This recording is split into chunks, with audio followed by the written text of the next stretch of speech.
여기 100여 년의 세월을 건너온 건축물이 있다. 근대화 시기 낯설고도 놀라웠던 이 서양식 건물들은 당대 시대 변화의 상징이었고 도시의 변화 속에 독특한 형태로 진화하면서 이제 그 자체로 도시의 정체성을 보여주는 역사가 되었다. 역사가 된 건축은 하나의 나침반이다. 이 오래된 건물들의 향방에 우리 도시의 미래가 있다.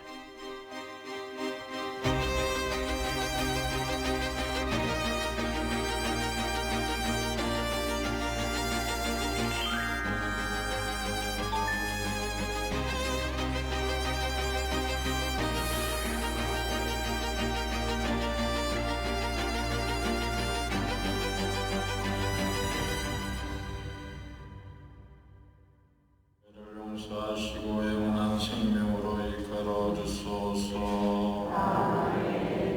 주님 자비를 베푸소서.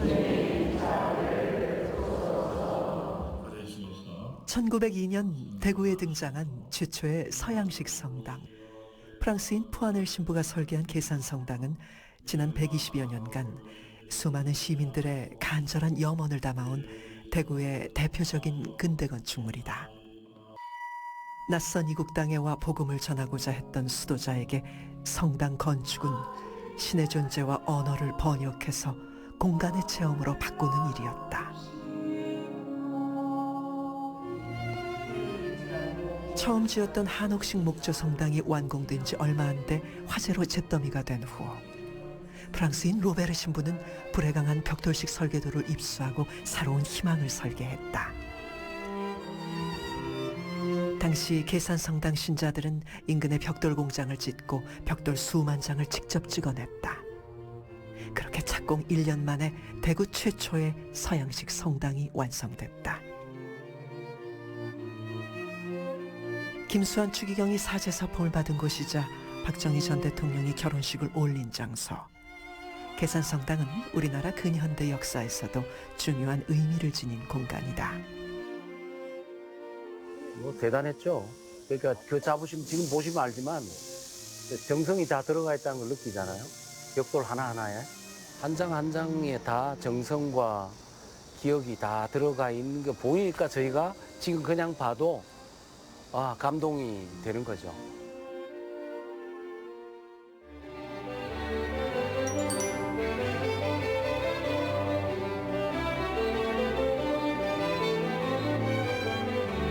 근데 이 벽돌 하나하나를 가지고 저런 조각하듯이 다 결을 만들었다는 것 자체가 그 당시에 노동자들은 태어나서 벽돌 샀다가 생을 마감하는 벽돌공이 있었던 시대라서 가능하지 않았을까.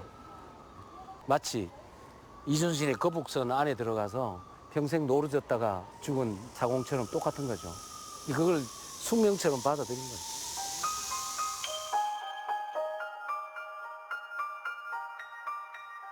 그저 무심히 보아넘긴 벽돌 한 장의 무게와 가치.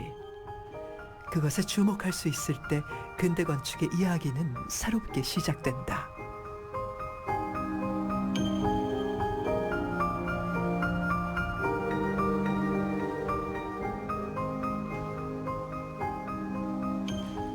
계산성당의 그 전체 형태를 보면 십자 형태로 되어 있습니다. 위에서 보면 긴 그 네이버와 아일이 길게 간 장축의 그 방향이 있고 저 앞쪽에 보면 양쪽에 조금 튀어나온 공간이 있습니다. 그게 위에서 보면 이제 십자가로 보이는데 정방향의 십자가 아니고 약간 균형이 앞쪽으로 치우쳐져 있는 그런 형태고요. 지금 저희가 서 있는 이 공간이 네이버 주 예배 공간이고요. 양쪽에 공간은 아일이라고 합니다. 주로 톰으로 쓰였는데 신도수가 많아지다 보니 같이 자리를 앉게 된 거죠. 아치도 지금 보시면 기둥 간격하고 아치의 크기에 이쪽 기둥 간격이 조금 촘촘하게 돼 있고 이쪽 간격은 넓지 않습니까? 그래서 이쪽으로 큰 공간을 넣기 위해서 아치를 겹쳐서 늘여놓은 볼트 구조라고 합니다. 무거운 벽돌을 쌓아 천장을 만들기 위해선 하중을 견딜 수 있는 설계가 필수다. 아치구조는 지붕이 누르는 힘을 좌우로 분산시켜 웅장한 건축물을 튼튼하고 안전하게 하는데, 이 아치를 연속적으로 배열해 반원형 터널 모양으로 확장한 것을 볼트라고 한다. 로마에서 시작돼 로마네스크 양식이라 불리는 이 새로운 기술은 화재에 취약한 목조 천장을 대체할 수 있게 한 혁신적인 공법으로 이후 웅장한 교회 건축이 발달하는데 아주 중요한 요소가 되었다. 그런 구조로 만들어서 이 집이 지진이 나도 잘 흔들리지 않는 이유는 이런 아치 구조와 볼트 구조 때문에 서로 잡고 있기 때문에. 지금 이게 철근이 안 들어간 벽돌 건물인데도 100년 이상을 견딜 이유가 이런 구조적인 특징이 있다고 보시면 될 것 같습니다. 벽돌도 붉은 벽돌과 회색 벽돌 두 종류가 쓰였다. 내부 기둥과 천장 뼈대에 주로 쓰인 회색 벽돌은 성당을 지탱하는 구조체인 동시에 장식을 겸하고 있다. 기둥을 보시면 굉장히 정밀하죠. 하나의 기둥, 원기둥으로 하지 않고 벽돌을 쌓아서 장식 형태로 만들고 그게 따라서 계속 아치로 천정을 계속 같은 형식으로 올라가서 이루고 있습니다. 그냥 아치의 한 켜가 아니라 여러 켜로 장식을 만들고 기둥도 똑같이 그렇게 만들었습니다. 겉으로 보면 장식으로 보이지만 다 구조적인 역할을 하고 있다.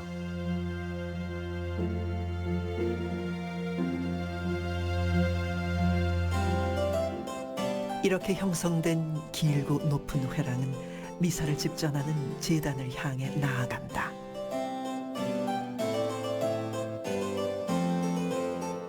성전을 더욱 신비롭고 엄숙한 공간으로 연출하는 스테인드 글라스는 당시 프랑스에서 제작된 것으로 100년이 넘는 세월 동안 오색 찬란한 빛으로 신의 전능함을 눈부시게 보여주고 있다.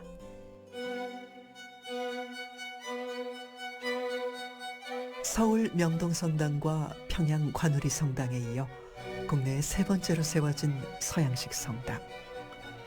성당 공사를 직접 지휘했던 로베르 신부는 당시 한국인 벽돌 기술자를 구할 수 없어 명동성당을 건축했던 중국인 석공들을 데려와 이 일을 시켰다.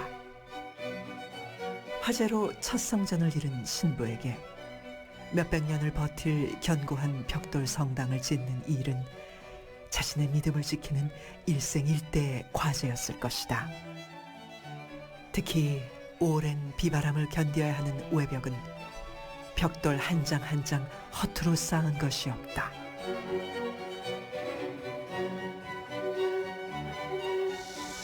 원래 벽체 이쪽에서 이만큼을 튀어낸 이유는 이 벽돌로 쌓은 벽체를 쓰러지지 않게, 예.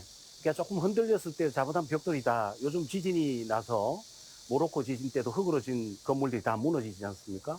근데 이 벽체 때문에 안 쓰러지게 하는 역할을 하는 겁니다. 이 벽돌공이나 기술자들의 경험상 이 정도는 튀어나왔을 때 3층까지 올라간다 하는 생각이 있었던 거죠. 그래서 1층 높이, 2층 높이, 3층 높이가 다 셋백이 되면서 달라집니다.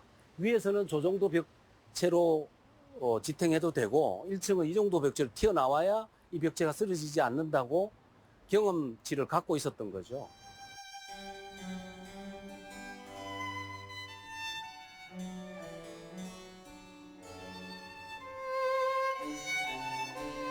계산성당의 가장 큰 특징, 또 제가 눈여겨보는 부분들은 그 구조적인 역할을 담당하는 벽체나 또 벽돌들이 굉장히 아름답게 다 가공이 돼 있고 장식이 돼 있다. 그게 장식처럼 보이지만 실제로는 구조적인 역할을 담당하고 있어서 구조적인 역할에 숨겨져 있어서 더 아름답게 보이는 게 아닌가. 120여 년 전, 당시만 해도 허허벌판 초가집이 대부분이던 대구에서 홀로 우뚝 솟은 계산성당은 대구 부민들에게 경이로운 충격이었다. 성당은 그 자체로 신의 존재를 일깨우고 경외심을 불러일으키는 선교 도구가 되었다. 대구 근대 건축의 시작이었다.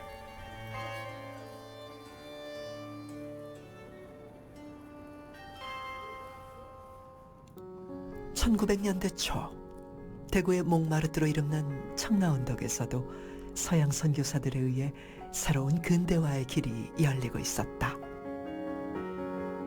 가난한 사람들이 장례도 치르지 못한 시신을 묻던 곳이라 이방인들도 별다른 텃세 없이 집을 짓던 곳. 선교사 스위츠도 그렇게 이곳에 둥지를 틀었다. 이 기록에 보면 이 주택 지을 때 벽돌은 미국에서 갖고 온 거로 이렇게 예측하고 있더라고요. 대부분의 여기 주택은 저는 완전한 아치의 출입문이나 창이 아니라 벽이 반아치 정도로 쌓아가지고 그 당시에 미국 주택의 외벽 창문 내는 특징이었고요.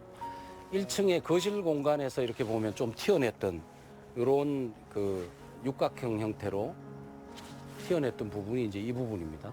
그리고 바닥에서 주택들은 대부분 여기도 보이지만 지금도 그 땅의 습기들을 바닥으로 전달시키지 않게 하려고 목조로, 바닥은 다 목조로 지었으니까 띄웁니다, 바닥을. 저렇게 해서 다 띄웠죠. 그 흔적이 지금 남아있는 거고요. 기초로 쌓은 이 바닥돌은 1907년 대구 읍성이 철거될 때 나온 성돌이다. 낯선 이국의 선교사는 일본 제국주의 침탈에 허물어진 우리의 역사를 위로라도 하듯 그 기반 위에 자신의 집을 지었다. 우리의 도시가 어떤 근대화 시기를 거쳐 오늘에 이르렀는지를 가장 가시적으로 보여주는 근대 건축물. 하지만 자세히 들여다보지 않으면 놓치기 쉬운 스위치 주택만의 중요한 특징이 있다. 바로 우리의 전통 방식으로 얹은 기와 지붕이다.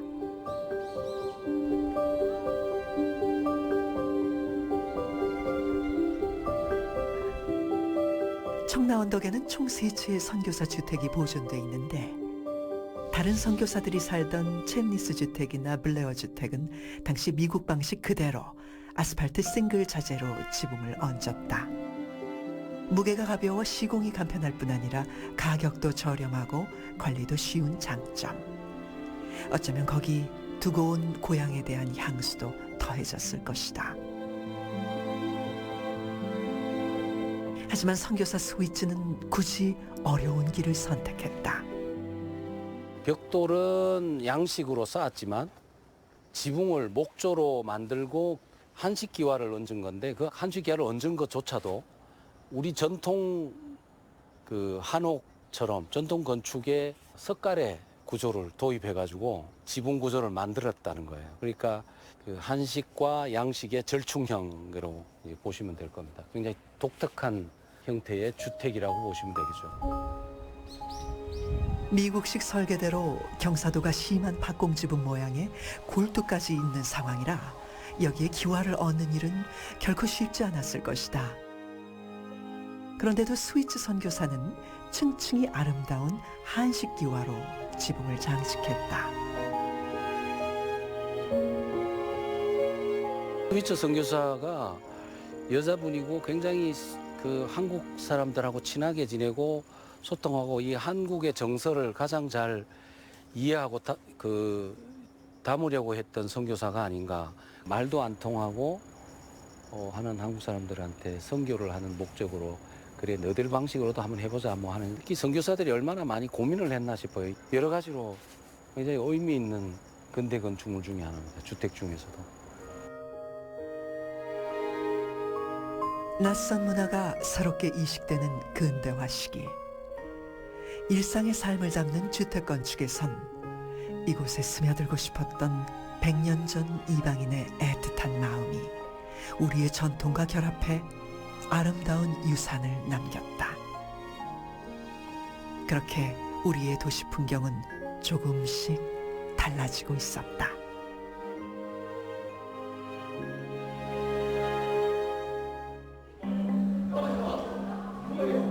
종교를 통해 시작된 근대 건축은 대구의 교육시설에도 유산을 남겼다. 1908년 대구 최초로 들어선 서양식 교사 개성학교. 무려 115년째 그 역사가 이어지고 있다. 처음 입학했을 때는 와, 웅장하다라는 생각이 제일 먼저 들었고, 저희 학교가 다른 학교들에 비해서 시설이 조금 부족한 면도 있고, 그래서 뭐 다른 학교 애들도 저한테 뭐 거기 시설이 안 좋지 않냐 그런 식으로 말을 할 때가 많았어요. 근데 다른 신식 학교들보다 더 오래된 전통을 느낄 수 있고 그만큼 역사가 깊은 학교에서 제가 공부를 한다는 것조차가 저한테는 되게 좋고 멋있게 느껴집니다. 내가 지금 쓰는 이 공간이 그만큼 대단한지 몰랐는데 그만큼 대단하다고 하니까 선생님들이 막 여기서 뭐 개성을 찾아서 뭐 그런 활동을 하기도 하고 뭐 개성중학교의 역사 수업을 가끔씩 하기도 하고, 그래서 이 공간을 정말 깨끗이 쓰고 우리 자긍심이 있어야 된다라고 선생님이 항상 가르치셨어.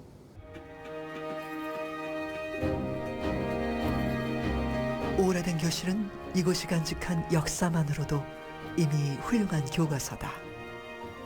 지난 100여 년 동안 무려 7만 명의 졸업생들이 이 교과서 안에 머물다 갔다. 특히 이곳에서 신식 학문을 배웠던 초기 개성학교 선배들은 개화꾼으로 불리며 근대화를 견인했던 선각자들이었다.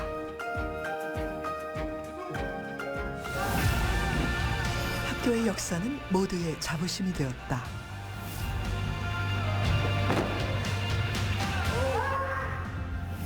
학교 건물이 이렇게 건재하게 남아 역사가 될 수 있었던 것은 인내심 깊은 노동과 탁월한 기술 덕분이었다.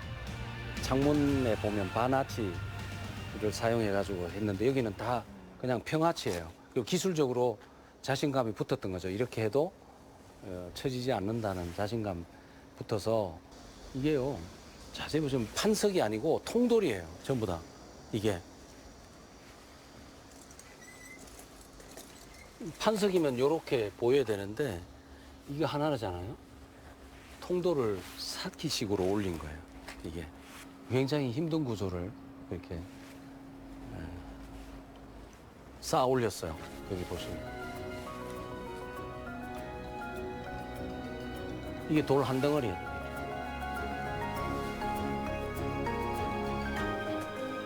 그래서 꽤 정성스럽게 지은 건물 중에 하나고 안에도 보면 굉장히 보존이 잘 돼 있어서 최근 뉴진스의 뮤직비디오 촬영지로 입소문을 타면서 세간의 주목을 받는 대구의 자랑.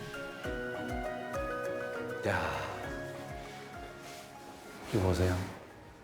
이게 현장에서 만들어서 갈아낸 거거든요. 이 장식이.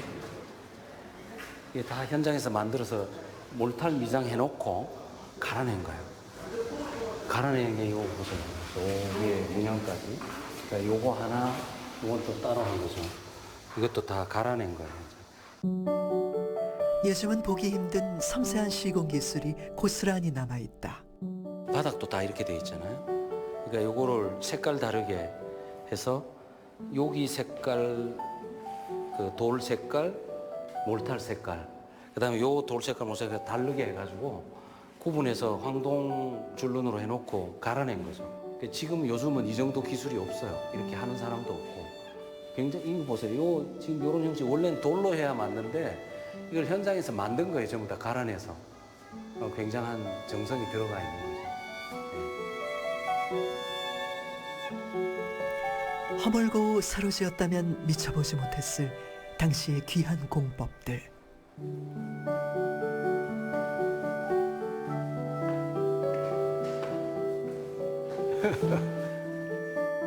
건축가에게는 마냥 행복한 보물찾기가 펼쳐진다. 다 그렇게 돼 있잖아요. 그래서 여기 기울어진 것들이 보여요. 지금도 잘 굴러가요. 이게 막 흔적들이 남아 있잖아요. 이런 흔적들이 너무 예쁜 거죠. 난간을 보면 그 당시에 한 걸로 보이거든요. 굉장히 튼튼하게. 창문도 꽤 오래된 창문, 문, 출입문 다 그대로 돼 있어요.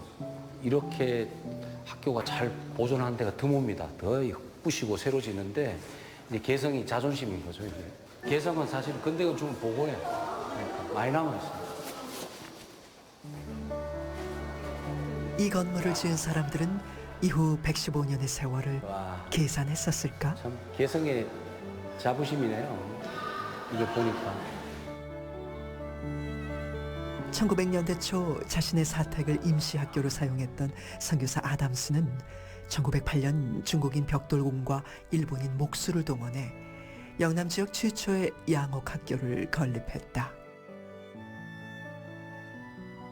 지금도 여전히 교무실로 사용하는 개성중학교 아담스관이다. 이곳 지하실은 대구 3.1운동의 중심지이기도 했다. 대구 독립만세운동의 주역들은 아담스관 지하실에 모여 학교 등사기계를 사용해 독립선언문을 인쇄했다. 대구에서 3.1운동으로 형을 산 사람 중 약 60%가 개성학교 재학생과 전현직 교사들이었다. 지금의 아이들에게 이 공간은 우리 근대사를 온몸으로 체험하게 하는 살아있는 교과서다. 건축이 남아있는 한, 역사의 기억은 사라지지 않고 이어진다. 허물어버리긴 쉽지만 한 번 허물면 되살리기 어려운 도시의 역사.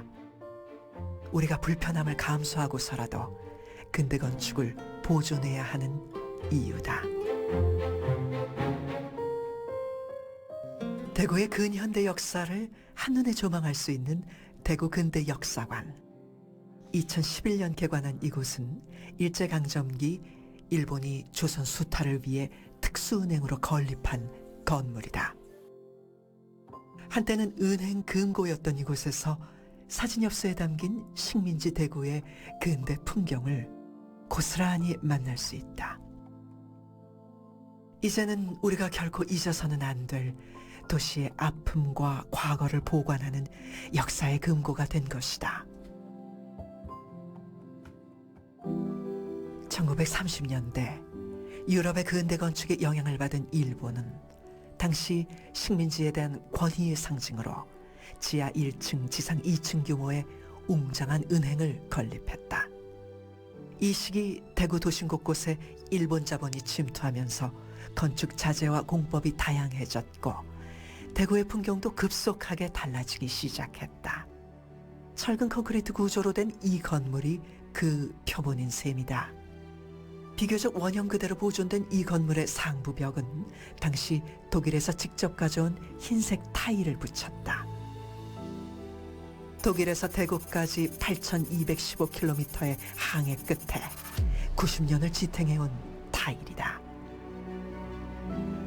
그 당시 독일에서 배로 오면 아마 몇 달 걸렸겠죠. 근데 이런 타일을 배에다가 다 싣고 와가지고 그것을 또 다시 대구로 와가지고 이 건물을 지었다는 것 자체가 얼마나 많은 큰 시간과 노력이 들었을까 짐작하고도 남습니다.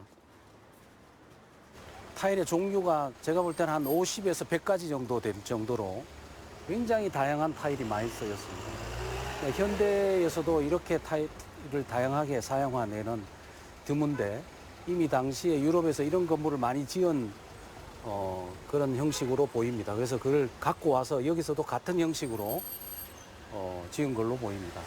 저 상부에 옥상의 파라펫 난간도 보시면 덩어리로 다 타일로 꾸은 완제품을 가져다가 조립한 형식으로, 그러니까 돌 사듯이 다 타일을 조립한 걸로 보시면 되겠습니다. 그래서 그 당시에 지었던 건물로, 타일형 건물로는 굉장히 드물게 보존 가치도 훌륭하고 또 건물의 형태도 잘 보존되어 있는 그런 건물 중에 하나라고 볼 수가 있습니다.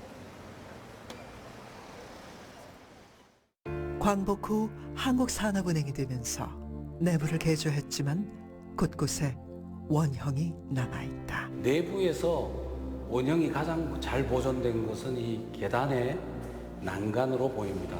이 계단 난간의 마감은 인조석 현장 물갈기라고 해서 실제 현장에서 덩어리로 이 큰 물론 이제 세부적으로 내부에 이런 작은 알갱이들의 돌들을 같이 몰타라고 섞어서 덩어리로 만들어 놓고 물갈기를 한 겁니다. 현장에서 다 갈아낸 거죠. 전체가 하나의 덩어리로 되어 있습니다. 중간에 끊어진 부분이 없이 하나 덩어리로 되어 있고요. 이렇게 반짝이는 것들이 많죠. 이 굉장히 안에 그 작은 알갱이들, 우리가 종석이라고 하는데요. 굉장히 다양한 그 반투명, 투명의 그 종석들을 넣어서 덩어리로 만들고 그걸 다시 갈아서 만든 거죠. 예, 그 당시에 굉장히 큰 노력과 사람의 힘이 들어간 걸로 이렇게 보입니다. 한때는 조선 상인들을 수탈하는 거점이었지만 광복 후에는 조국 근대화에 기여한 공간. 역사의 부침을 겪으면서 시대에 따라 이름을 바꿔온 이 건물처럼 대구는 일제강점기부터 오늘까지 시간의 연속성이 공간적으로 누적되어 온 도시다. 그렇다면 우리 안에 누적된 공간에 대한 기억은 어떨까? 하나의 공간이 사라지고 다시 탄생할 때 우리의 기억은 어떻게 달라지는 것일까?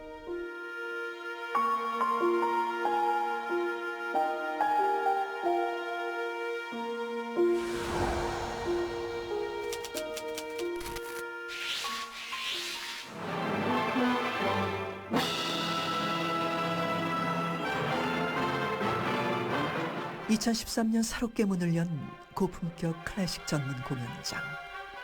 지금 이곳의 이름은 대구 콘서트 하우스다. 그리고 한때는 대구 시민회관이었으며 시간을 더 거슬러 가면 대구 공회당이었다. 이 모든 기억은 바로 이곳 한 공간에서 출발한다. 지금 저는 광장에 앉아 있는데요. 대구시가 이전에는 대구부라고 불렸던 시절, 근대 도시로서의 대구가 시작한 그 시발점에 와 있습니다. 1900년대 초, 아직 일제강점기로 이행하기 전 대한제국 시기의 일입니다. 그 당시에 대한제국은 경부선 철도를 놓으면서 대구역을 그 당시에 대구의 가장 외곽 지역이었던 지금의 대구역 위치에다가 설치를 하게 됩니다. 그래서 1980년대까지 역 주변에 그 시의 중심이 만들어지고 시의 중심에 사람들이 많이 모이기 위한 광장들이 형성되게 되는데요. 대구역 주변도 그런 광장들의 역할들을 할 수 있는 시설들이 점진적으로 도입이 되게 됩니다. 1920년대 대구역 동쪽으로 일본 상품의 전시와 판매를 위한 상품 진열소가 들어섰다. 이후 상공장려관으로 이름이 바뀌면서 당시 엑스코와 같은 역할들을 수행했다. 그러면 서쪽에도 뭐가 있어야 되겠죠? 네, 서쪽에 이렇게 광장에 많이 모인 사람들을 끌어들여서 할 수 있는 집회, 공연 시설들이 자리하게 됩니다. 이 시설에 대한 명분이 필요했고요. 이 명분은 히로이토라고 불리는 당시 일왕의 즉위에 맞춰서 공회당이라는 이름의 시설들을 짓게 됩니다. 이 공회당이라는 시설들은 사실 대구에만 있었던 것들은 아니고 전국에 있었던 유력한 시설들에는 한 군데씩 들어갔던 시설입니다. 1931년 대구에도 공회당이 건립됐다. 대구역 서쪽에 들어선 이 건물은 지하부터 옥상 정원까지 5층 규모, 높이 19m로 설계 규모나 건축미에 있어 조선 지위를 자랑하며 순식간에 대구를 대표하는 상징물이 되었다. 일제의 권위를 보여주기 위해 의도적으로 발휘된 기술력이었다. 그리고 당연히 관에서 주도하는 행사나 모임, 교육이 대부분 이곳에서 이루어졌다. 건물 안으로 들어가면 2,000명을 수용할 수 있는 메인홀 외에도 다양한 집회실이 있었고 그랜드 피아노와 영사기까지 갖추어 크고 작은 모든 문화 행사가 여기서 이루어졌다. 그 시절 공회당은 남녀노소 할 것 없이 모두가 가고 싶어 했던 곳이었다. 늘 새로운 볼거리와 체험이 넘쳐났고 대구 사람들은 공회당에서 신문물과 신문화를 마음껏 흡수했다. 이 책은 스기야마 토미라고 하는 일제강점기 때 대구에서 성장하신 분의 구술 기록입니다. 1921년 전남 영광에서 태어나셨는데요. 어릴 때 부모님이 대구로 이사를 와서 북성로에서 모자 가게를 운영하셨던 것 같습니다. 그래서 요 일대에서 학교도 다니고 성장기를 보내셨기 때문에 이 책에는 대구에 관한 귀한 기록들이 많이 수록되어 있습니다. 대구 공회당 얘기도 여기 나오기 때문에 제가 한번 읽어보도록 하겠습니다. 집이 공회당 근처에 있었기 때문에 무용 같은 것을 보러 다녔습니다. 다리로 탬버린을 치고 두드리며 춤을 추던 것을 아직 기억하고 있습니다. 당시는 대단히 감동을 했고 그런 것을 보러 다녔지요. 부모님한테 보러 가고 싶다고 하면 얼마 전에도 갔다 왔는데 또 가고 싶냐라는 말을 자주 들었지요. 사이쇼기라고 압니까? 이시 바쿠의 문화생, 그 무렵에는 이시 바쿠라든지 그 문화생인 이시 사자나미 등의 무용이 자주 공연이 되었고 그런 것을 보러 다녔습니다. 웅장하고 화려한 외관과 세련된 내부 공간에서 보여주는 모든 컨텐츠들은 자연스레 식민지 조선인들을 유혹했다. 일제강점기 지역마다 들어섰던 공회당은 고도로 계산된 문화통치의 거점이었지만 워낙에 잘 만들어졌다 보니 해방 이후에도 그 자리에 남아 KBS 방송국으로 사용되기도 했다. 여전히 접근성 좋은 시민들의 문화 공간이자 광장의 역할을 수행한 것이다. 1970년대가 되면 대구의 영향이 대구의 인구를 감당할 수 없을 정도로 고밀도의 도시가 됩니다. 그러면서 자연스럽게 밀도를 조절하기 위해서 도시의 기능들을 외곽으로 이동을 시키게 되는데요. 대표적인 게 경북도청이었습니다.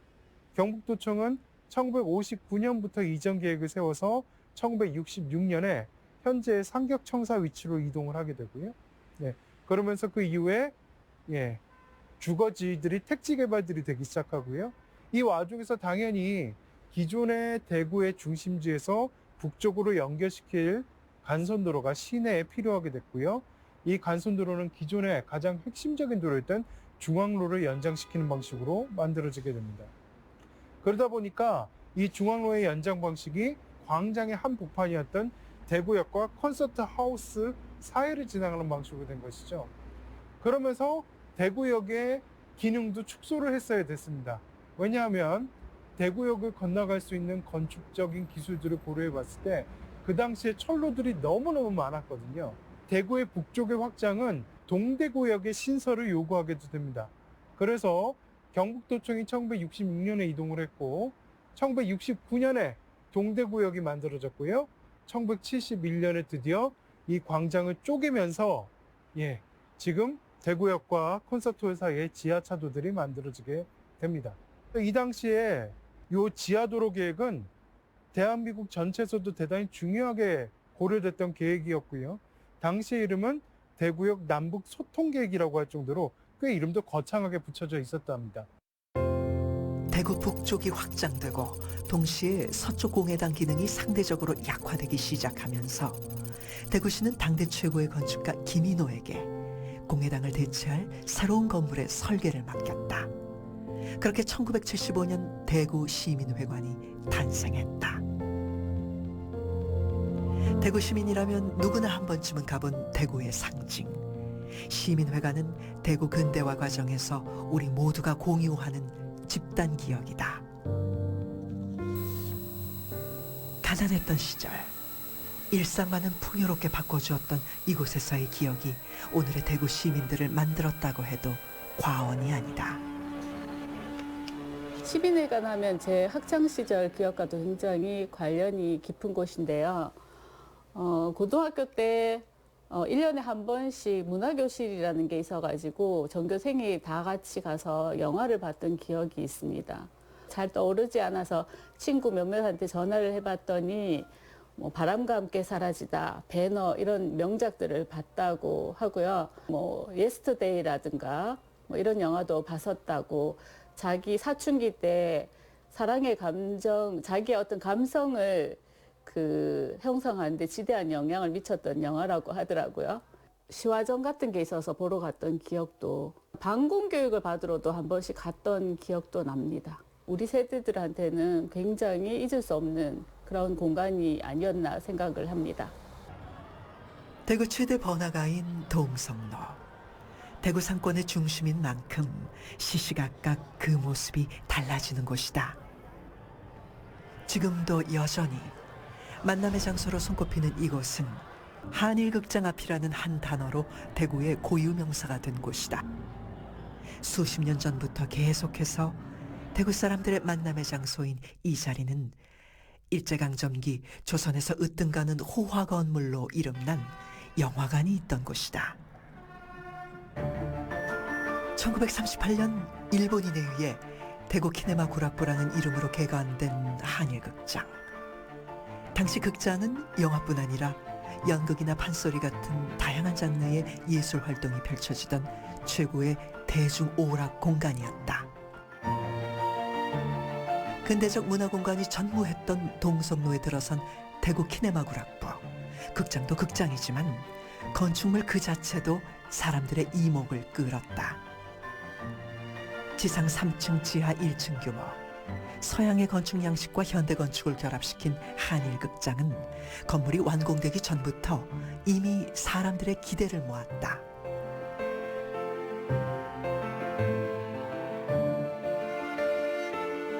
마침내 1938년 이곳에 들어섰던 조선 제1의 호화 건물. 지금으로부터 꼭 85년 전의 일이었다.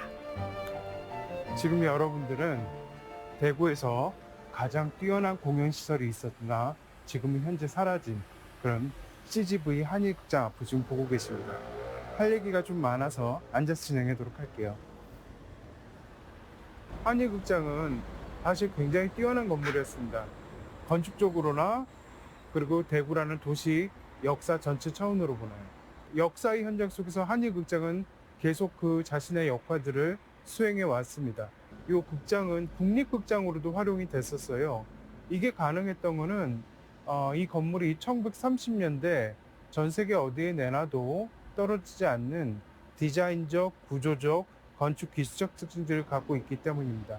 1920년대 중반에 콘크리트 건축이나 철거 기술에 대한 기술들이 좀 더 발전이 되고 이 발전된 기술들이 다시 일본을 통해서 우리나라에 돌아오게 되면서 1930년이 되면 굉장히 높은 수준의 기술적, 디자인적 응집력을 보여주는 작업이 나오기 시작합니다. 지금 뒤에 있는 한일극장처럼요. 당시 극장은 모더니즘을 건축 형태로 구현해냈다. 이 극장이 개관됐을 때 로비로 들어와 계신다라고 상상을 해보겠습니다. 여러분들은 굉장히 으리으리하고 반짝반짝하게 빛이 나는 도기 타일로 마감되어 있는 벽면을 보시게 됩니다. 천정에는 화려한 샹들리에가 있고요. 아래쪽에는 여러분들의 구두 발소리가 딴 사람한테 방해를 일으키지 않는 카펫도어, 그리고 실내 공간의 품격을 위한 좋은 품질의 화강암과 대리석이 깔려 있습니다. 아직 놀라움은 끝나지 않습니다. 실내 공간들로 들어보면 그 당시로는 최신의 이론이었던 소리의 전달 방식이라든가 반향들을 고려해서 실내 공간들을 계획을 하고 있습니다.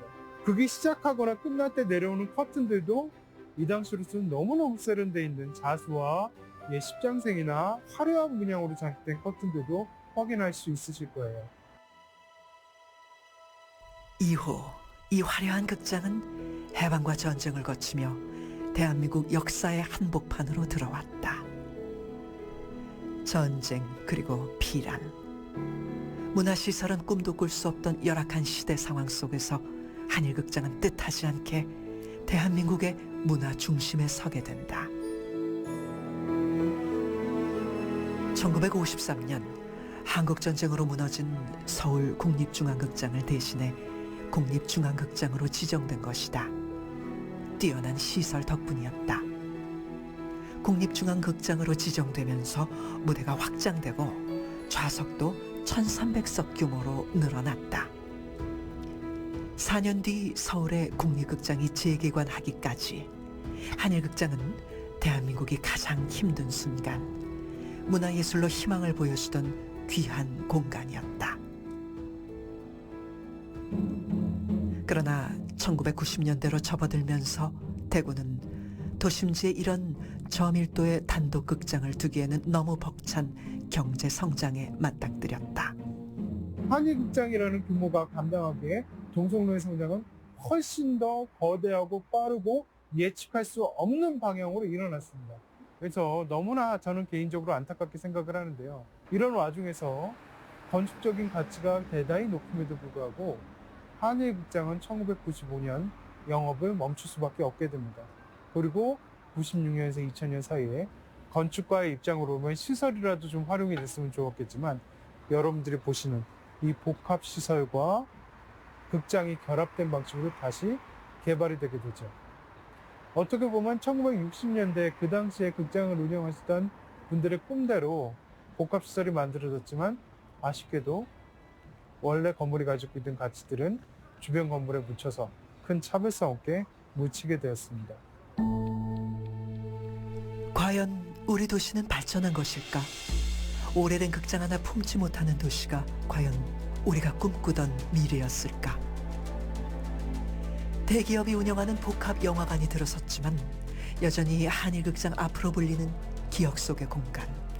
놓치기 아까운 이 기억들이 우리에게 박제될 수 있었던 것은 같은 역할로 한 자리를 지키고 있는 이 건축물 덕분이지 않을까. 그래서 한 공간을 지키는 것은 우리의 삶을 지키는 것과 다르지 않은 것이다. 여기 가까스로 철거 위기를 면한 근대 건축물이 있다. 저는 지금 한때 무영장으로 불렸던 일제 시기에 만들어진 백화점 건물의 옥상에 와 있습니다. 이 건물의 디자인이나 실들을 배치를 한 걸 보면 이 공간은 외부 활동들이나 조망에 엄청나게 신경을 쓴 건물이에요. 지금은 건물의 안전 때문에 철거를 했는데요. 이 바깥쪽으로 노출되어 있는 발코니가 쭉 있어서 일종의 여객선의 바깥쪽에 있는 갑판에 있는 전망대처럼 주변 풍경을 볼 수 있도록 만들어진 공간이었습니다. 여기가 일종의 시내의 변경으로서 향후 대구가 어떻게 될 것인가에 대한 조망을 할 수 있는 그런 공간의 역할도 했다고 생각해요. 어떻게 보면 읍성이었던 대구와 근대도시로서의 대구 부였던 시기의 요소들을 전부 다 잘 담아내고 있다고 볼 수 있겠죠. 1923년 서점에서 출발한 무영당은 1937년 대구 최초의 민족자본 백화점으로 변모했다. 일제강점기의 엄혹한 시절에도 일본인이 세운 이비시아 백화점이나 미나카이 백화점과 함께 대구 3대 백화점으로 손꼽히며 당당히 어깨를 겨룬 조선인 백화점. 그 중심에 개성 상인 출신 이근무가 있다. 무영당은 그 이름대로 무성한 나무처럼 번창했다. 이근무 씨의 비범함에 대해서 얘기를 빼놓을 수가 없겠군요. 이근무 씨는 일본의 치하에 있으면서도 한국인들이 어떻게 자긍심을 이런 상업 경제를 통해서 이룰 수 있는가에 대한 고민이 굉장히 많았던 사람입니다. 그래서 특히 지역의 어린 친구들, 학생들의 교육에 대해서 전폭적인 지지를 10여 년간 멈추지 않았습니다. 1930년대 이근무 씨가 이 백화점을 운영할 때 이미 이 백화점은 택배, 배달, 그리고 전화를 이용한 서비스를 이미 고려를 했다고 돼 있고요. 그 한국인 출신의 주인들과 조합을 구성을 해서 한꺼번에 박앤세일 기간을 맞춰서 쿠폰을 운영하는 방식도 활용을 했습니다. 이거는 한번 같이 보셨으면 좋겠어요. 이게 언제적이냐면 동아일보의 1934년 10월 20일 날에 연재되었던 삼국선이라는 소설이라는 부분인데요. 여기서 보면 이 당시에 모던 보이였던 남자 주인공이 마음에 두고 있던 여자 주인공한테 지적인 모습을 보이고 싶어 했어요. 그래서 이 여자 주인공이 있는 상태에서 무영당에다가 전화를 해서 그 당시로 보면 다 세련된 요소였겠죠. 하인의 시집, 그리고 사회과학 서적, 되는 대로 보내달라고 주문을 하는 부분을 묘사하는 장면들이 있습니다. 이 소설뿐만 아니라 다른 기획기사나 이런 부분에서도 무영당의 시설이나 운영 방식이 단순히 미나카이를 따라하거나 흉내내는 것이 아니라 얼마나 독자적인 방식을 모색했는지가 드러나는 일화들이 종종 발견되고 있습니다. 당시 무영당은 시인 이상화, 화가 이인성, 아동문학가 윤복진과 작곡가 박태준까지 쟁쟁한 청년 작가들이 문화를 향유하던 공간이었다. 일제의 눈을 피해 함께 동요집을 출판하고 전시회도 열 수 있었던 예술인들의 사랑방. 이 근무에 지원을 받던 화가 이인성이 1931년 그린 작품 뒷면에는 도화지에 붙였던 무용당 스티커가 지금도 남아있다. 1920년대 10평 남짓의 한옥 문방구로 문을 연 무용당은 이후 2층 목조 건물의 대구 최대 서점으로 확장하게 된다. 하지만 화재로 목조 건물이 소실되자 1936년 철근 콘크리트 건물로 새롭게 신축하면서 지금의 모습을 갖게 되었다. 1937년 개점과 동시에 매일 평균 5천 명의 손님이 찾던 곳이었지만 이후 1946년부터는 여러 차례 소유권이 이전되면서 무용당의 역사는 서서히 잊혀져 갔다.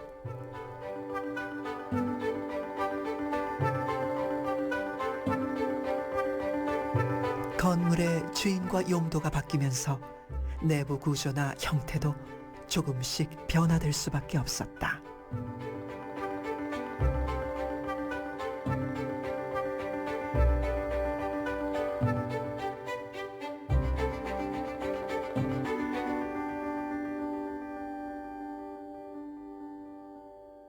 그리고 2020년 건물주가 이 건물을 철거하기 직전 대구시는 극적으로 건물 매입에 성공했다.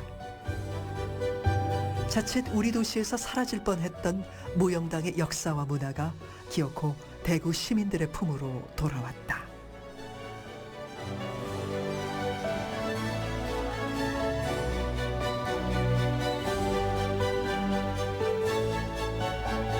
이제 이곳은 청년 예술가들이 다양한 실험을 할 수 있는 복합문화 공간으로 활용되고 있다. 현재 무용당은 각종 인큐베이션을 통한 사업들을 진행하고 있습니다. 살아남으려는 자구 노력도 진행하고 있죠.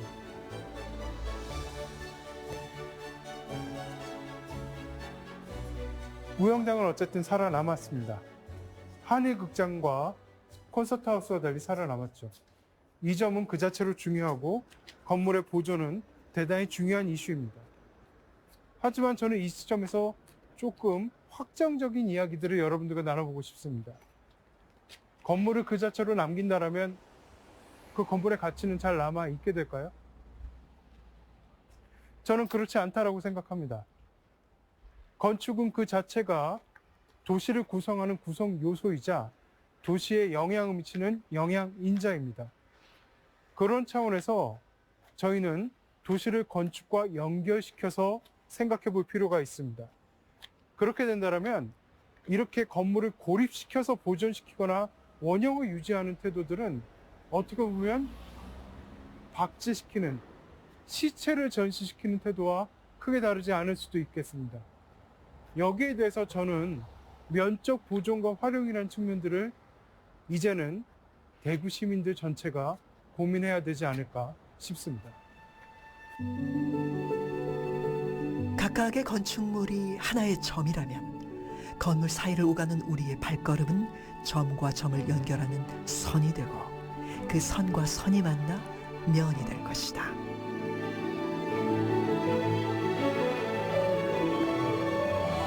이것이 바로 우리가 우리의 과거와 만나 우리의 미래를 설계하는 방법일 것이다.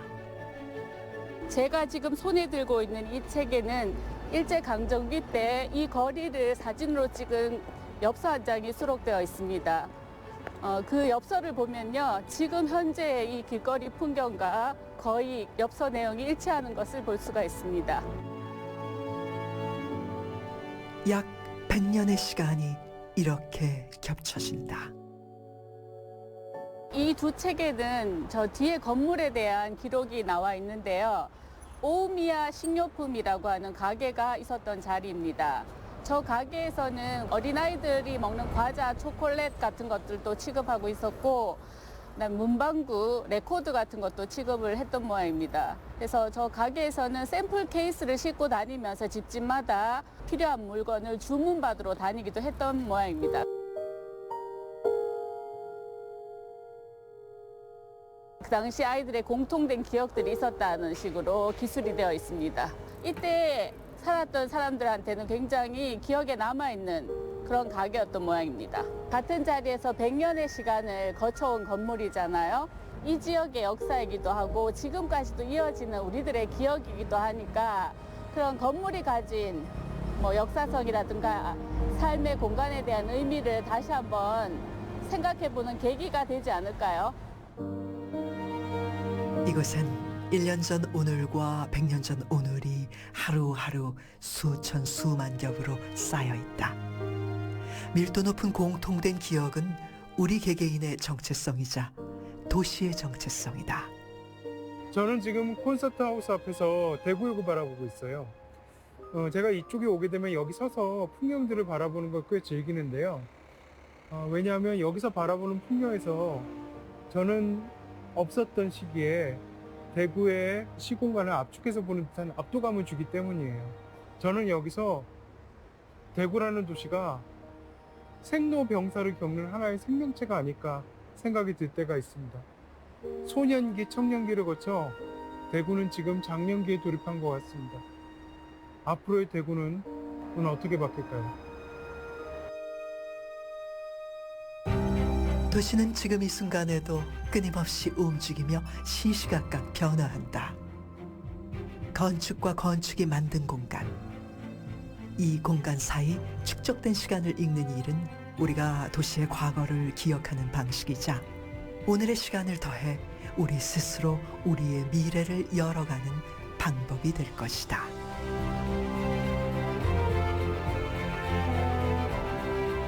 우리는 몇 년 후 어떤 도시를 바라보게 될까?